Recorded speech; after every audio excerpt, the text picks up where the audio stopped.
Beberapa menteri Israel murka setelah kabinet perang menyetujui untuk mengizinkan 2 truk bahan bakar sehari masuk ke Gaza. Adapun keputusan ini diambil berdasarkan rekomendasi IDF dan Shin Bet atas permintaan pejabat Amerika Serikat. Menanggapi hal tersebut, Menteri Keuangan Bezalel Smotrich mengatakan kemarahannya. Menurutnya, itu adalah kesalahan besar dan bertentangan dengan keputusan semua kabinet.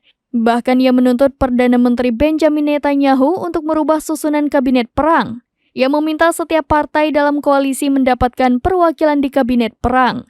Pasalnya, ia menilai mengirim bahan bakar ke Gaza merupakan keputusan yang aneh. Hal senada juga disampaikan Menteri Keamanan Nasional Itamar Ben-Gvir. Ben-Gvir mengkritik keputusan kabinet perang yang mengizinkan sejumlah kecil bahan bakar masuk ke Gaza.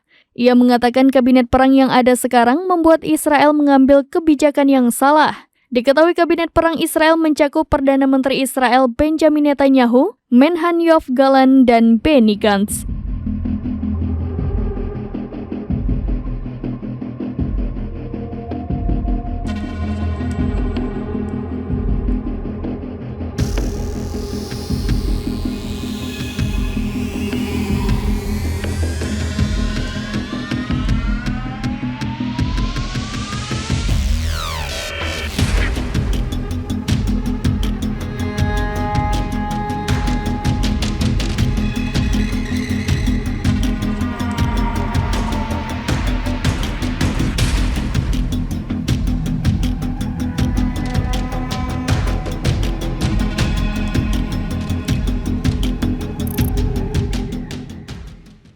Download Tribun X sekarang, menghadirkan lokal menjadi Indonesia.